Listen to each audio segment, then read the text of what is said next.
I really love the Talking Heads song, We're on a Road to Nowhere. And there are two roads to nowhere in terms of trying to get more happiness. And those are comparing and competing. And comparing and competing, I think, are very similar, because when you compare yourself to somebody else, you're kind of competing. So it's always a bad idea to find out what somebody else gets paid, because what if it's more than you get? And the thing about comparing and competing is that you'll never win every time. So if you start comparing yourself, there's going to be some that you lose, and you're going to focus on those, and it's going to make you unhappy. So my friend Toby lives in a really beautiful house on the edge of London. It's worth about £5 million. But he's not happy with his house because his brother has got a house that's worth 20 million. And we were talking about this, and I said to Toby, why compare yourself with your brother? You know, you're only going to lose if you do that. Why don't you compare yourself with me? Because my house is only worth about £500,000 at the most. And so Toby's house is worth 10 times mine. So I said, why don't you compare yourself with me? Then you'll feel good. And he said, you? Why should I compare myself with you? He said.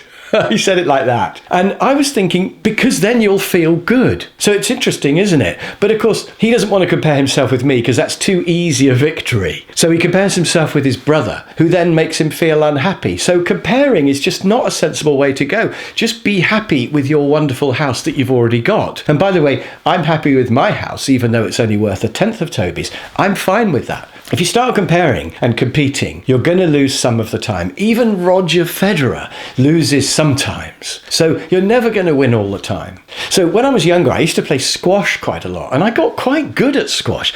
I could beat nearly all my friends. But what I found was that as I got better, it was less fun playing squash with my friends. I used to have a great time when I wasn't very good, just whacking the ball around and laughing and things. But as I became better, it got more competitive, and the matches I played became real needle matches, and I used to enjoy it less because it got so competitive. And I still used to lose about half my matches because I could beat all my friends. I used to play at a squash club, and then I still used to lose half my matches because there's always somebody better than you, however good you are. And I remember thinking I could just choose really weak players and then just beat them. But what would be the point of that? You know, you want to have a good match, you want it to be close, but that means you're going to lose 50% of the matches. And it does hurt to lose a match, of course. So if you're playing squash with the objective of winning all the time, you've got to either fail to do that and only win half the matches, or play people who you know are not very good, in which case it's a bit of a hollow victory. So there's no point in playing squash to win. You should play it because you enjoy the feel of whacking that ball. So you've got to enjoy the game.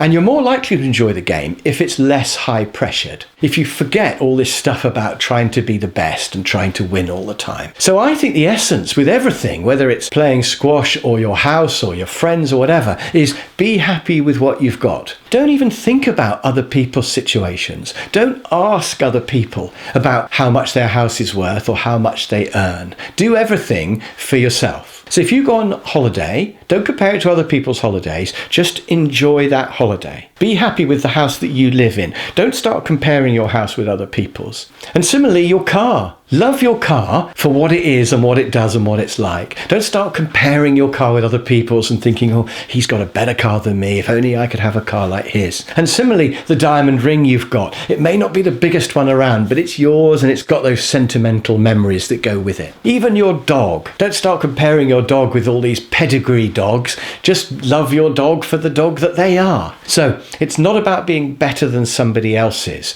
It's about just enjoying it for what it is. No more comparing and competing. It's a road to nowhere.